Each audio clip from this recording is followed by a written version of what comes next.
The darkest moments from Nickelodeon shows. Let's give it a shot. My childhood. Nickelodeon, the first network for kids, is more than 4 decades old, and Nickelodeon truly changed the game in televised children's entertainment, opening up territory never dreamed about for kids. However, in Nickelodeon's quest to be edgy, they sometimes went into really dark places. One of Nickelodeon's first original cartoons upon its 1991 debut, Rugrats, was truly original and could only have worked as a cartoon. It depicted life from the point of view of babies and toddlers, surreal, brightly colored, full of wonder, and a little difficult to understand. A lot of the show's humor derived from Tommy Pickles, Chucky Finster, and the rest confidently mispronouncing words and getting the basic concept of everyday life activities completely wrong. But come on, they're babies. They don't know anything about anything. Rugrats was almost always a gentle and comforting show, except for the season 1 episode, Ruthless Tommy. Grandpa Lou is supposed to be watching Tommy but falls asleep, leaving a curious Tommy to crawl out of his playpen and out the front door, which was inadvertently left Can we just agree how creepy that looks? ajar. Tommy goes outside to play with the ball, only for 2 guys to swing by and swoop him up. Their reasoning for kidnapping a baby on this children's show is comically misguided. They got the address wrong and meant to kidnap a different baby, the son of a rich guy. While they throw a ransom Yeah, that makes sense. note attached to a brick at the Pickles house, missing the window, Tommy ends up escaping by causing so much chaos that he annoys the kidnappers enough to drive him home. Perhaps this Rugrats episode was the seed that got a generation hooked on true crime-based entertainment. SpongeBob SquarePants mines humor from its The goat, SpongeBob. hugely different characters. SpongeBob is silly, childish, and unrelentingly happy, while his neighbor and Krusty Krab coworker Squidward is reserved, aloof, and sullen. And let's face it, if you had to deal with that much happy day in and day out, you'd be a downer too. However, in the 2012 episode Are You Happy Now?, Squidward's malaise turns into full-on depression after he realizes he has no happy memories. SpongeBob takes it upon himself to create some for his pal, but his efforts fail, prompting Squidward to lock himself away in his house for 2 weeks. SpongeBob peeks through the mail slot to see a I remember this very well. pile of mail and an unusually filthy house. Squidward, shuffling around the house in a bathrobe, refuses You don't think about it much when you're watching this as a kid, but I guess looking back and as an adult, you're just kind of like, what the fuck is going on right now? help. And so, because sometimes people can make big old boo-boos, the writers thought it'd be funny to toss in not 1, not 2, but 3 jokes about Squidward taking his own life. First, SpongeBob remarks, Hey! Squidward! Well, at least we know he's still alive. The second occurs when Squidward confesses that he, quote, just can't seem to get happy, and then proceeds to stick his head in his oven. Of course, it's a ruse, and he's merely pulling out a pan of burnt brownies.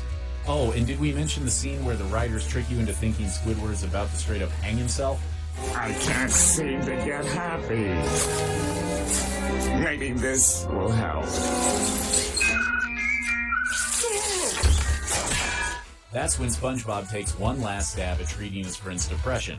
He throws Squidward a party, but since nobody comes, and because he'd made 100 papier-mâché statues of himself, Squidward works himself into a rage and destroys every last one of them, finally generating a happy memory.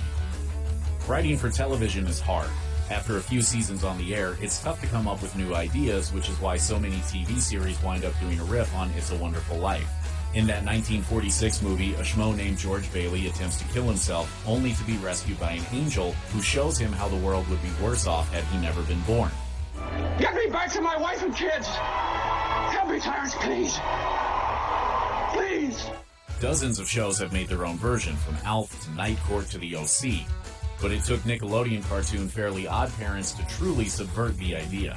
Every episode, Timmy Turner asks his bumbling fairy godparents Cosmo and Wanda to grant him a wish, and in It's a Wishful Life, Timmy, bitter over a lack of recognition for doing good deeds, wishes to have never been born. Fairy Commander Jorgen von Strangle then arrives to show Timmy what life would be like for the figures in his life had he never come around, and they're, well, better. Cosmo and Wanda serve Timmy's friend Chester, who uses his magic for acts of kindness and charity. Timmy's other friend, AJ, grows up and graduates college, having not been held back by Timmy's bad influence. His bully is a nice and compassionate guy, and his parents instead had a daughter and are rich. This extremely depressing message is ultimately undone when the wish's effects are reversed, but still, pretty existential stuff for a cartoon. Yeah, for sure. There's a fine history of urban blight in children's television. Probably the most popular and famous kids show ever, Sesame Street, takes place in a grimy, rundown Manhattan neighborhood where one of the characters literally lives in a trash can. Sesame Street doesn't seem to be located too far from the urban jungle where Arnold of Hey Arnold resides in a boarding house with his grandparents. Sure, he lives in cramped quarters among strangers, but his room is full of high-tech toys, which is a paradise compared to what life is like for his friend Sid. He's a tough-looking guy who wears a leather jacket and a backwards ball cap, but that's apparently just armor to keep up his defenses. In the episode Arnold's Room, Sid teams up with a rich kid named Lorenzo for a school project, and when Lorenzo suggests they meet at Sid's house to work, Sid panics. His family doesn't have much money, and his room is small and ramshackle. So he gets Arnold to let him pretend that his happy toy-filled room is his, so as to impress Lorenzo and not embarrass himself. Lorenzo ultimately discovers the lie, but forgives Sid, probably because the situation is just so upsetting. Way back when, the world of David the Gnome was an integral element of Nick Jr., an early morning programming block for toddlers and preschoolers. This quiet, gentle, fantastical show concerned a bearded gnome named David roaming around the forest with other gnomes, staying away from trolls, and hanging out with a fox named Swift. Already steeped in gnome mythology, the world of David the Gnome doubled down in its final episode to potentially traumatizing effect. Gnome lore says that gnomes live to the age of 400 and then die, and for the entire run of the series, David, along with his wife Lisa and another gnome named Casper, were about 399. The series finale finds David, Lisa, and Casper accepting their deaths, and they march to the Mountain of Beyond. Well, this is the end of the road. There's the Mountain of Beyond.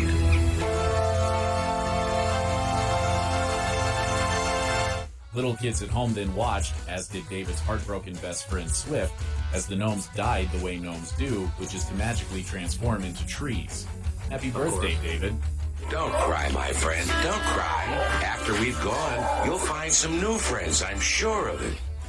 Hey, kids love references to Dante's Inferno, the most famous part of the Divine Comedy, the 14th century epic poem in which a mortal travels to hell, right? That's not even nearly the most troubling thing in To Heck and Back, a 1993 episode of Nickelodeon's bizarro cartoon Rocko's Modern Life. Rocko, a wallaby, and his best friend, a male cow named Heifer, dine at Choky Chicken, where the gluttonous Heifer orders nearly $40 worth of food, which is a lot, especially in 1993. While devouring his mountain of food, Heifer chokes on a ribcage and dies. His soul ascends to heaven, but then his angel wings turn into weights and he crashes down in hell, or rather heck. You know, because this is a children's show and saying the word hell would be inappropriate. It would seem that Heifer's commission of the deadly sin of gluttony was especially severe, as a highlight reel of his life points out. He's ultimately saved from eternal torment for eating too much when Rocko revives him, but as they head out to a movie, Heifer asks if they can stop for a bite at Beef Barge. Not only did Heifer learn nothing from his journey to heck, but seeing as how he's a steer, he's also okay with cannibalism. Yikes. For those of you who've successfully Oh my god, this show was the worst. Creepy. This show gave people nightmares. repressed chilling memories of the crime against humanity that was Mr. Meaty, here's a refresher. This workplace sitcom, which took the form of both 3-minute shorts and full-length episodes, centered on the day-to-day action at Mr. Meaty, a disgusting fast food restaurant in a mall food court operated by two grotesque puppets, Nerdy Parker and Too Cool for School Josh.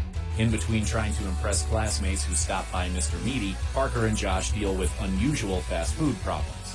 In one episode, Parker eats 12 Ms. Meaty burgers, topped with Ms. Meaty sauce that's apparently so loaded with estrogen that it puts him on an excruciating physical transformation into a girl. In another, Parker and a goth girl customer stick their hands in oil and then proceed to eat their own crispy fingers. Oh, and then there's the time Parker eats raw beef and develops a tapeworm. This is supposed to be a kid's show. Tell me this is not going to give kids nightmares.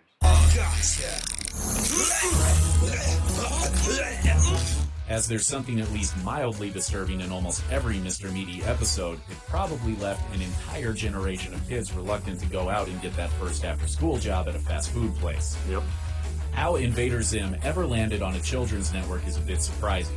This cartoon series about an alien named Zim posing as a child and bent on world domination is the creation of comic book writer and illustrator Yonan Vasquez, who was previously best known for his print work, specifically a series called Johnny the Homicidal Maniac, which centered around the eponymous killer and his penchant for brutality. Invader Zim wasn't quite as dark as Johnny, but it did come close on occasion. Take the Dark Harvest episode, for example. One day, Div scans Zim with an X-ray device, noticing that Zim's organs look nothing like human organs.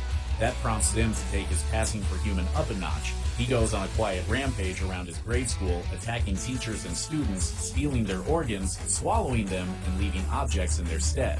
Look at you! You've gone too far! You're a hideous blob of stolen organs! I've been working out. Zim eventually harvests the organs of everyone in the school. In other words, his twisted scheme of organ thievery works, and he suffers no consequences or punishment. Well, except for a case of head pigeons. That one is head pigeons. The other one is just annoying. Fix it. Canadian sketch comedy show You Can't Do That on Television became one of Nick's earliest hits. It was basically a combination of Saturday Night Live and 30 Rock, although the sketches were surprisingly dark for a kiddie show. One recurring bit featured a kid tied to a post trying to talk his way out of execution via firing squad. The suits at Nickelodeon had no problem with underage capital punishment, so they sure didn't mind joking about adoption. You Can't Do That on Television episodes usually had a theme, and for a 1987 episode, that theme was adoption, but it was really let's make fun of adopted kids. In one sketch, for example, a newly adopted child is treated like a dog, leash and all. Why just go to the Humane Society and adopt a dog? Oh, well, you see, dear, the Humane Society charges $35 to adopt a dog. After it aired, Nickelodeon decided to pull it out of rotation. In 2012, show co-creator Jeffrey Darby told Splitsider, "We ourselves didn't understand what buttons were being pushed about an episode dealing with adoption. And that was our mistake. And so that was a bad show. I think it only ever aired once." Check out one of our newest videos right here. Plus, even more grunge videos about your favorite stuff are coming soon. Subscribe to our YouTube channel and hit the bell so you don't miss a single one.